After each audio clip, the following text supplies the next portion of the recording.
श्री गणेशाय नमः, श्री सरस्वती नमः, श्री कृष्णाय नमः। देखिए, आज आपको श्रीमद् भागवत महापुराण के 12वें स्कंद का 6ठा अध्याय श्रवण कराता हूँ। आप प्रेम से मन लगाकर श्रवण कीजिए। इस 6वें अध्याय में भय परीक्षित मुक्त सुत न अहि हो में सकल इंद्रासन संयुक्त। सूर्य बोले कि हे शौनक ऋषि, सबकी बुद्धि को जानने वाले निवृत्ति परायण व्यास के पुत्र सुखदेव जी के गुण वचन सुनकर विष्णु रात परीक्षित सिर झुकाकर चरणारविंदों की वंदना कर हाथ जोड़कर बोले, हे मुने करुणा निधान, आपने परम अनुग्रह करके मुझको कृतार्थ किया कि आप आदि अंत से हीन साक्षात भगवान पर ब्रह्म चरित्र सुनाया, जिसको सुनकर सिद्ध हुआ आपसे मुक्ति रूप सज्जन संसार अग्नि के तापों से तपे हुए अधम लोगों का अच्युत भगवान में मन लगाने वाले और उन पर अनुग्रह करना में इस बात को कुछ अद्भुत नहीं समझता। यह पुराण संहिता आपके मुखारविंद से मैंने सुनी। इस श्रीमद् भागवत संहिता में उत्तम यश वाले भगवान का निरंतर वर्णन है। हे भगवान, तक्षकादिक मृत्युओं से अब मुझे किसी प्रकार का भय नहीं रहा, क्योंकि आपने जो परमानंद ब्रह्म रूप मुझे दिखा दिया, मैं उसी में लय हो गया। हे ब्रह्मन, जो मुझको आज्ञा हो तो वाणी को रोककर निष्काम चित्त को भगवान अधोक्षज में रखकर प्राणों का त्याग कर दूं। ज्ञान विज्ञान की निष्ठा से मेरा सब अज्ञान निवृत्त हो गया, जिससे आपने मंगल रूप भगवान का परम पद मुझको दिखाया। सूत जी बोले कि हे शौनक राजा परीक्षित ने इस प्रकार प्रार्थना कर श्री सुखदेव जी का पूजन किया। तब भगवान बादरायण परीक्षित की पूजा स्वीकार कर विदा मांग मुनियों सहित वहां से पधारे। पीछे राजर्षि परीक्षित ने बुद्धि से मन को रोक पर ब्रह्म में मन लगा श्री कृष्णचंद्र के ध्यान में मग्न हो इंद्रियों को निश्चल कर सूखे वृक्ष की नाई अचल हो गया। गंगा के किनारे पर पूर्व अग्र कुशासन पर बैठ उत्तर दिशा की ओर को मुख करके संशय छिन्न निस्संग महायोगी पर ब्रह्म में तदाकार हो गया। हे ब्राह्मणों, क्रोधी ब्राह्मण के पुत्र का भेजा हुआ तक्षक राजा के काटने की इच्छा करके चला। तब मार्ग में कश्यप जी को देखा। जिस समय तक्षक ब्राह्मण का वेश धारण करके राजा परीक्षित को काटने के लिए चला तो मार्ग में उसको कश्यप जी मिले। तक्षक ने कश्यप जी से पूछा कि आज आप कहाँ को चल दिए। कश्यप जी बोले कि राजा परीक्षित को आज सर्प काटेगा, हम उसको अच्छा करने जाते हैं। तब तक्षक ने कहा कि तक्षक के काटे को आरोग्य करने की किसका सामर्थ्य नहीं, आप तो क्या वस्तु हैं। कश्यप जी बोले कि यदि वह होता तो उसको अपना कर्तव्य दिखाते। तक्षक बोला कि मैं ही तक्षक हूँ और इस वृक्ष को काटता हूँ, अब तुम इसको अच्छा करो। उसने जो ही वृक्ष को डसा त्यों ही वह जलकर भस्म हो गया। वरन उस वृक्ष पर सूखी लकड़ी तोड़ने के लिए एक लकड़हारा चढ़ा था, वह भी उस वृक्ष के संग जल कर भस्म हो गया। तब कश्यप जी ने संजीवनी मंत्र पढ़कर 2 घड़ी में लकड़हारे सहित उस वृक्ष को यथावत कर दिया। तब तक्षक आश्चर्यमय होकर कहने लगा कि आप कुछ ज्योतिष विद्या भी जानते हैं। कश्यप जी बोले हाँ। तब तक्षक ने कहा कि विचारो तो राजा की अवस्था कितनी और रही है। कश्यप जी बोले कि हमारे विचार में ऐसा आता है कि राजा का आयुर्बल 2 घड़ी शेष है। तब तक्षक ने कहा कि मंत्र अकाल मृत्यु वाले को जीवित कर सकता है, परंतु जिसकी मृत्यु ही निकट आ गई हो उसको कोई नहीं बचा सकता। फिर वृथा उपाय करने से मान हानि होती है, और जो आपकी धन की इच्छाएं तो इसी वृक्ष के नीचे बहुत गड़ा है, जितना चाहिए उतना ले जाओ। कश्यप जी को और किसी बात से प्रयोजन नहीं था, अपनी इच्छा अनुसार धन लेकर अपने आश्रम को लौट गए। तब तक्षक ने राजा के पास जाकर एक पुष्प में कीड़े का रूप धारण कर घुस बैठा, और तक्षक के पुत्र ने ब्राह्मण का रूप धर कर वह फूल राजा को दिया। राजा फूल को देखकर कहने लगे कि संध्या हो गई और तक्षक अभी तक नहीं आया, कहीं ब्राह्मण का वचन झूठा न हो जाए, इस कीड़े से ही मस्तक में कटवा लें। जो राजा ने कीड़े से कटवाया त्यों ही तक्षक ने अपना रूप धर राजा को डसा कि राजा तुरंत भस्म हो गए और तक्षक उसी समय उड़ गया। उस लकड़हारे ने जब सब वृतांत कहा तब जन्मेजय तक्षक का अपराध विचार सर्प सत्र यज्ञ किया।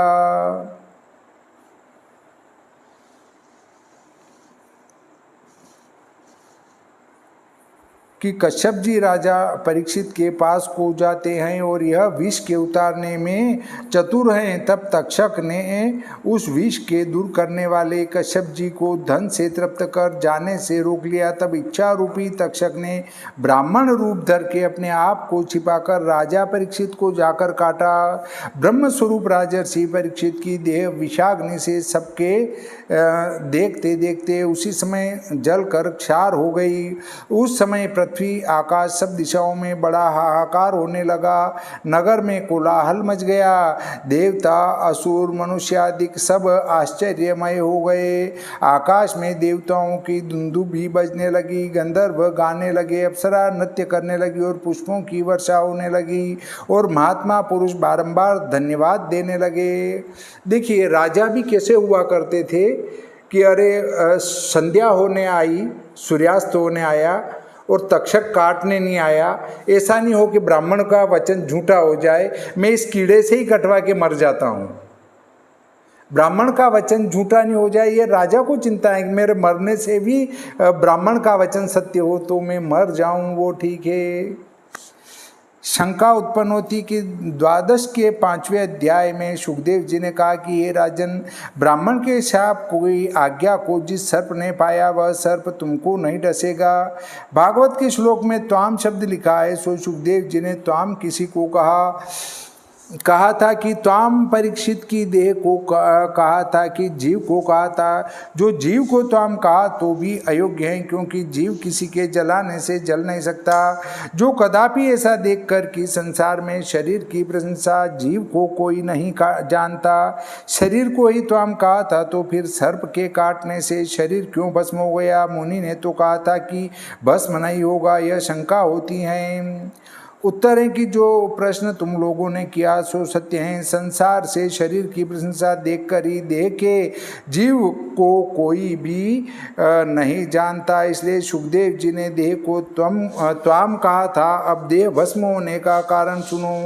सुखदेव जी का वचन सत्य था कि राजा का देह सर्प के काटने से भस्म नहीं होता, परंतु परीक्षित ने मरने के समय में सुखदेव जी से भागवत सुनी। सर्प के काटने से नरक होता है, भागवत के प्रभाव से अब इसको नरक नहीं होना चाहिए।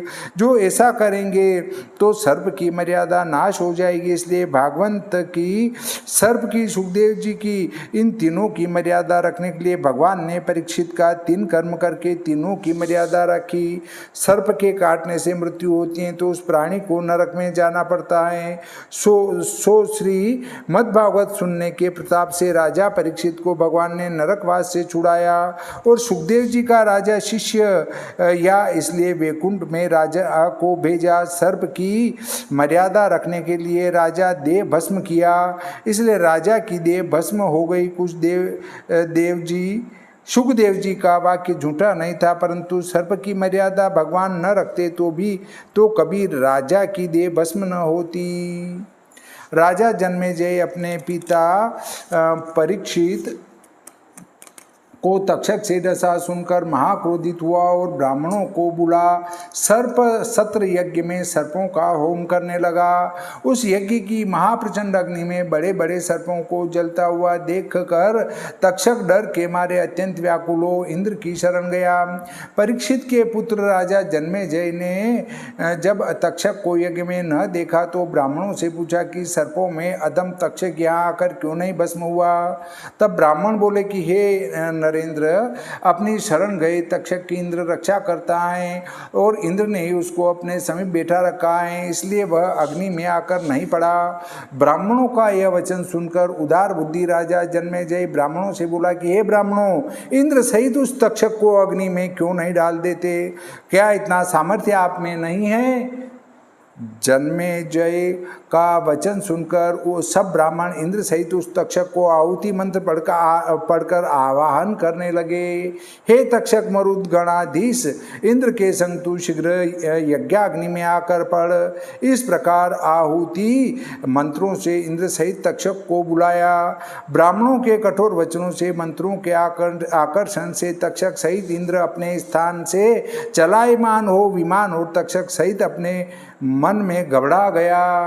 इंद्र को विमान और तक्षक सहित आकाश से गिरता हुआ देखकर अंगिरा के पुत्र बृहस्पति जी ने जन्मेजय से कहा, हे नरेंद्र, यह सर्पराज आपके हाथ से वध करने योग्य नहीं है, क्योंकि इसने अमृतपान किया है, इसलिए यह अजर अमर है। हे राजन, तक्षक के रसने से पिता का मरण सुनकर आपको इतना क्रोध तक्षक पर करना नहीं चाहिए, क्योंकि जीवों का जीवन मरण और परलोक अपने कर्मों से ही होता है। इसे सुख दुख का दाता और कोई दूसरा नहीं जान पड़ता। हे नरेश, सर्प, चोर, अग्नि, बिजली, क्षुधा, तृषा, रोगादिकों से प्राणी मृत्यु को प्राप्त होता है, सो वह अपने प्रारब्ध और कर्मों का ही भोग भोगता है। कुछ सर्पाधिक स्वतंत्र नहीं है, उनको भी प्रारब्ध और कर्म ही प्रेरणा करता है। यह शंका उत्पन्न होती है। राजा जन्मेजय के यज्ञ में बृहस्पति जी ने राजा जन्मेजय से कहा कि हे राजन, तक्षक ने अमृत पी लिया है, आपके मारने से वह नहीं मरेगा, क्योंकि अमृत को जो प्राणी पी लेता है वह किसी के मारने से नहीं मरता। इस बात में यह संदेह है कि अमृत का स्वामी इंद्र, जिसने रात दिन अमृत पिया, वरन अमृत पीते पीते अनेक युग बीत गए, ऐसे इंद्र को ब्राह्मणों ने तप और मंत्र के प्रभाव से राजा जन्मेजय के यज्ञ कुंड में स्वर्ग से गिराकर भस्म करने का सामर्थ्य तो ब्राह्मणों से था, और जिस तक्षक ने राई और अमृत पी लिया, क्या वह ब्राह्मणों के मंत्र और जप के प्रभाव से भस्म नहीं हो सकता? उत्तर है कि जो प्राणी बहुत दुखी होकर भगवान का नाम एक बार भी लेता है, उसको असंख्य नाम के जपने का फल होता है, ऐसा शास्त्रों में लिखा है। तक्षक ने जाना कि मैं बड़े बड़े देवताओं के साथ पास गया, किसी ने भी मेरी सहायता नहीं की। ऐसा विचार कर इंद्रलोक में गया। महादुखी हो रहा था, नेत्रों से आंसू चले जाते थे। अत्यंत आतुर होकर हे भगवान, हे नारायण, इस प्रकार बड़े आदर से बारंबार भगवान का नाम जपा। वही भगवान का नाम अमृत हो गया। उसी भगवान नाम अमृत को तक्षक ने पान किया, इसलिए गुप्त करके बृहस्पति जी ने कहा था कि तक्षक ने अमृत पी लिया है, तुम्हारे मारने से नहीं मरेगा। कुछ इंद्र वाले अमृत को नहीं कहा था। मतलब ब्राह्मण कितने शक्तिशाली थे कि अगर तक्षक जो है इंद्र की शरण में चला गया तो राजा ने कहा इंद्र सहित उठा के लाओ, तो तक्षक और महाराज इंद्र सहित हवन में गिरने के लिए जो है चले आते हैं।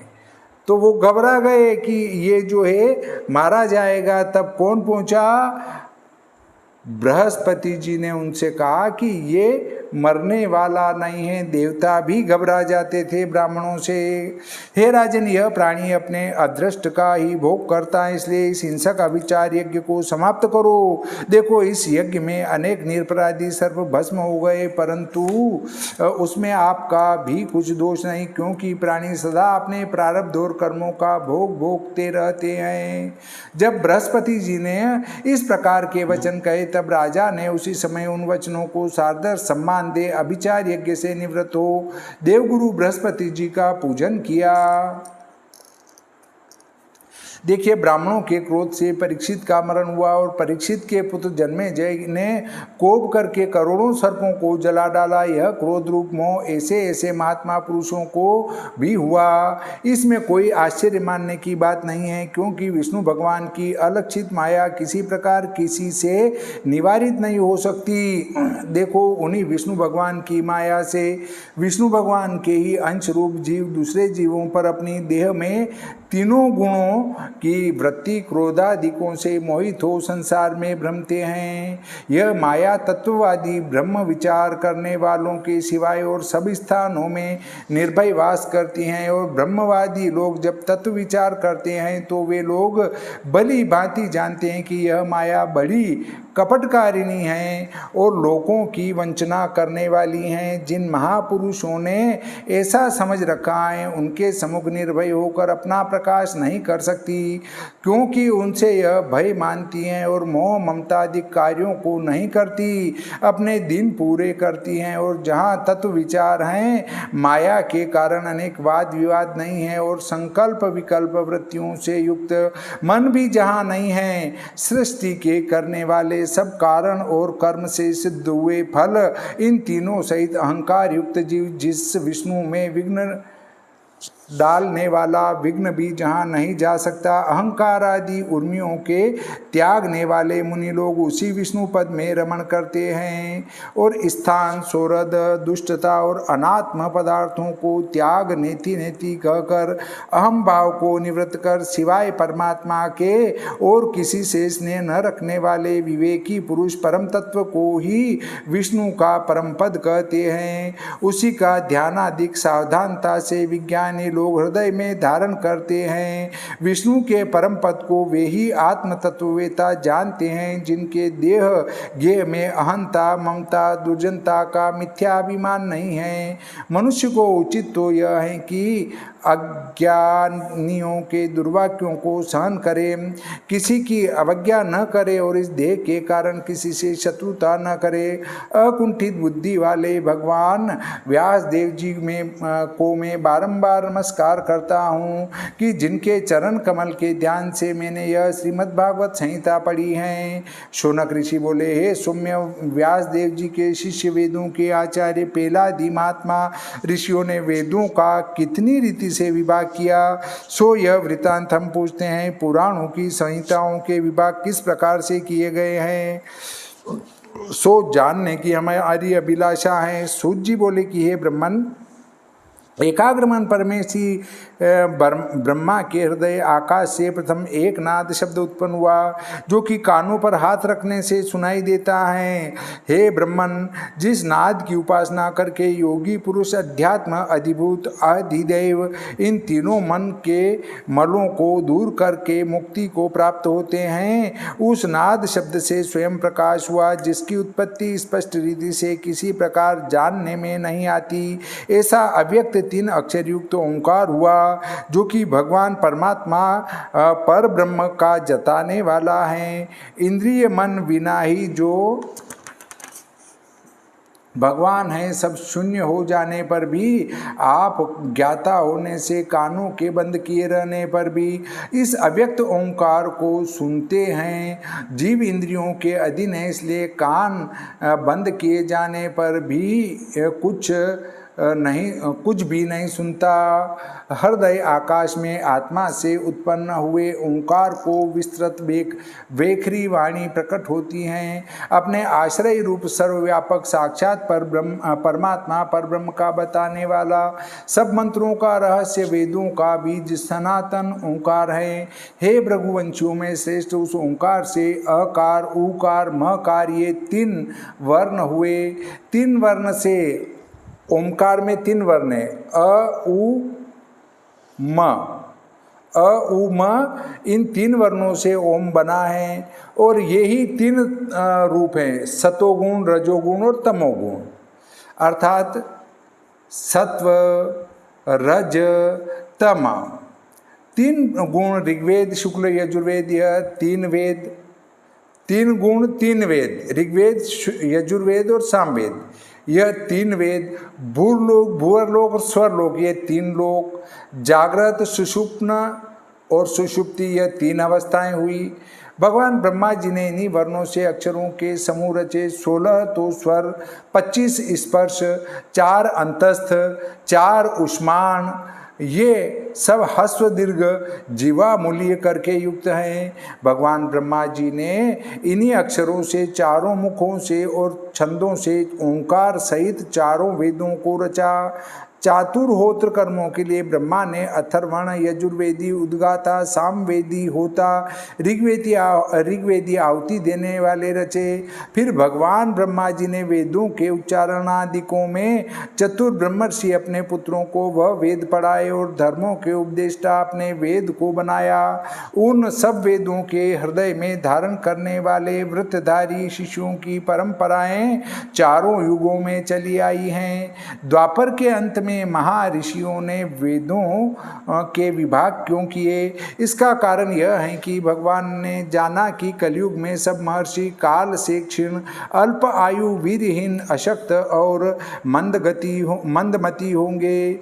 यह विचार कर अच्युत भगवान ने हृदय में विराजमान होकर प्रेरणा की। तब उन ऋषियों ने वेद का विभाग किया।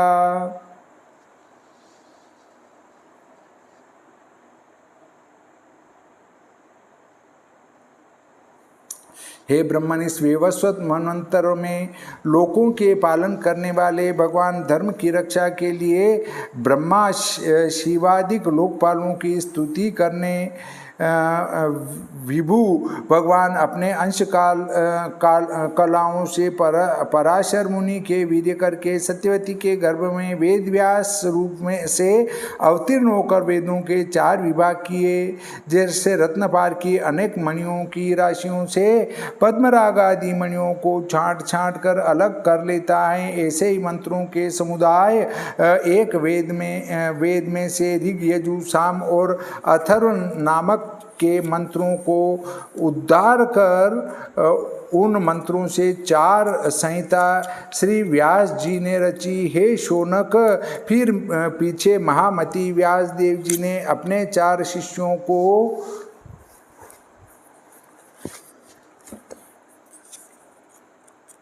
बुलाकर एक संहिता दे दी।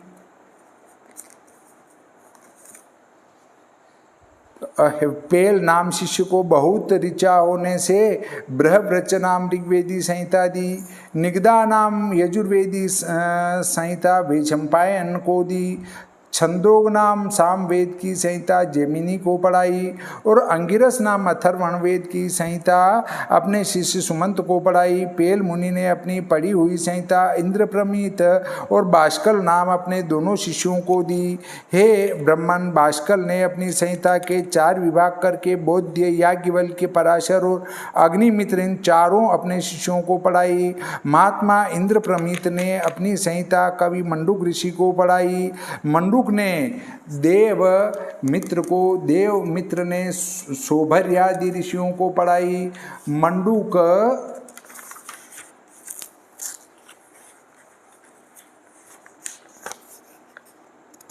के पुत्र शाकल्य ने अपनी संहिता के 5 विभाग करके वात्स्य, मुद्गल, सालोन, गोखल्य, शिशिर नाम अपने 5 शिष्यों को दी। शाकल्य के 6 जातुकर्ण्य नाम शिष्य ने अपनी संहिता के 3 भाग कर वैदिक पदार्थों का व्याख्यान रूप निरुक्त नाम ग्रंथ रचकर बलाक, पेज, वेताल और विरज नाम अपने 4 शिष्यों को पढ़ाई। बाष्कल के पुत्र ने सब संहिताओं की शाखाओं में से बाल खिल्य नाम संहिता बनाकर वह संहिता बालायनी, भज्य और कसार नाम अपने तीनों शिष्यों को दी। यह सब ब्रह्मा ऋषि ऋग्वेद की बृहद्रचा नाम संहिता के धारण करने वाले हुए। जो पुरुष इस वेद के विस्तार को सुनेगा वह सब पापों से निवृत्त हो जाएगा। वैशंपायन के शिष्य ने यजुर्वेद संहिता पढ़ी, इसलिए उन्होंने यज्ञ में अध्वर्यु की पदवी पाई। जब उनके गुरु वैशंपायन को ब्रह्महत्या का पाप लगा तब उस पाप के निवारण के लिए अपने गुरु के बदले उन्होंने अपने आप प्रायश्चित किया। उस दिन से उनका नाम चरकाध्वर्यु हुआ। याज्ञवल्क्य ने ब्रह्महत्या का प्रायश्चित करने के समय वैशंपायन अपने गुरु से कहा कि हे स्वामिन, अल्प दृढ़ता वाले जो और आपके शिष्य हैं जो आपके पाप का प्रायश्चित करें तो क्यों कर होगा? यह महाकठिन प्रायश्चित में अकेला ही करूँगा। याज्ञवल्क्य का यह वचन सुनकर वे शम्पायन अत्यंत कुपित होकर बोले, तू मेरे सामने से चला जा, तू दूसरे प्राण की अवज्ञा करने वाला शिष्य है, इसलिए मुझे तुझसे कुछ प्रयोजन नहीं। तूने मुझसे जो कुछ पढ़ा है उसको इसी समय त्याग। गुरु के मुख से इस प्रकार वचन सुनकर देवराज के पुत्र याज्ञवल्क्य ने अभिमान में आकर यजुर्वेद के मंत्रों को उगल वहाँ से चल दिया। उस समय मुनिगणों ने यजुर्वेद के अमूल्य मंत्रों को पढ़ा देखा। जिन मंत्रों में उन मुनियों की परम इच्छा थी, उन मंत्रों को उस मुनियों ने तीतर पक्षी का रूप धारण करके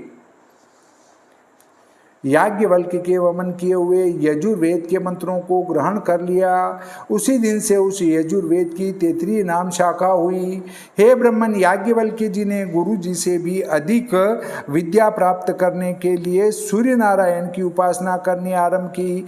याज्ञवल्क्य बोले कि हे सूर्य नारायण भगवान, आदित्य स्वरूप आपको बारंबार नमस्कार हैं। आप ब्रह्मा से लेकर तृण पर्यंत जरा युज आदि 4 प्रकार के जीवों के समुदाय रूप सहित इस विश्व के हृदय में निरूपादि अंतर्यामी रूप हो और बाहर लव निमेष क्षण के अनेक अवयव वाले, वर्षों के समुदाय वाले, काल रूप से आकाश के सदृश उपाधि से आच्छादित नहीं होते और प्रत्येक वर्षों में पानी के सोखने और वर्षा आने से एक ही आप इस जगत की दिन रात यात्रा करते रहते हो, ऐसे जो आप त्रिलोकीनाथ हो, आपको बारंबार प्रणाम करता हूँ। हे त्रिभुवन पते, हे त्रय ताप के नशाने वाले, हे नित्य, हे त्रिकाल वेद विधि से पूजन करने वाले, हे भक्तजनों के अखिल पापों के फल दूषण और बीज अज्ञान के जानने वाले, हे सर्वदेवताओं में श्रेष्ठ, हे सविता भगवान,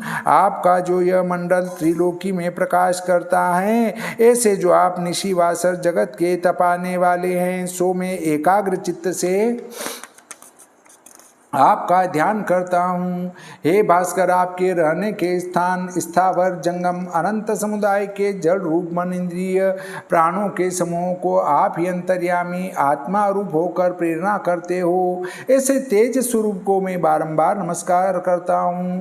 हे विश्वतम नाशक, हे कृपानिधे, भयानक मुख वाले, अंधकार रूप अजगर से ग्रसे हुए मृतक के समान संज्ञा रहित अचेतन लोगों को देखकर परम करुणा निदान आप दया दृष्टि से उनको उठाकर नित्य समय समय पर कल्याण रूप स्वधर्म निष्ठा में प्रवृत्त करते हो और भूपति के तुल्य असाधु लोगों को भय देते हुए सब और घूमते रहते हो, ऐसे जो आप दयालु हो, सो आपको बारंबार प्रणाम करता हूँ।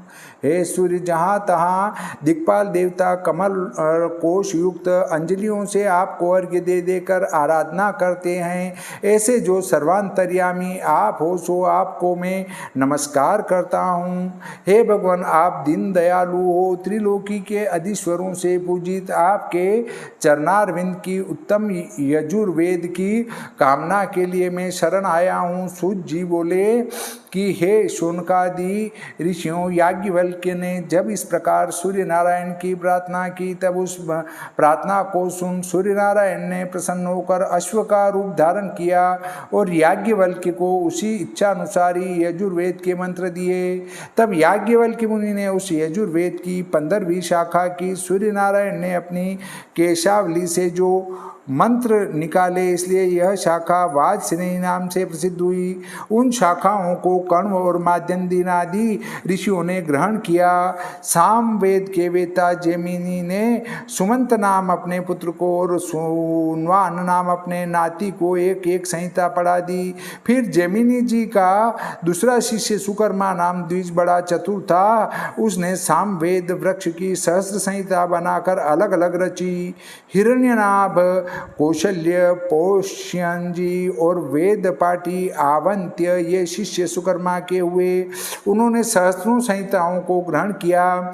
हिरण्यनाभ, पौष्यंजी और आवंत्य के महाचतुर 500 शिष्य सामवेद के गाने वाले उद्दिचा नाम उत्तर दिशा निवासी हुए। उनमें कोई कोई पूर्व दिशा के वासी कहलाए। पौष्यंजी के शिष्य लोगाक्षी, मांगाली, कुल्य, कुशिद, कुक्षी ये 5 शिष्य और थे। उन्होंने 100 संहिताओं को ग्रहण किया। हिरण्यनाभ का कृत नाम दूसरा और शिष्य था।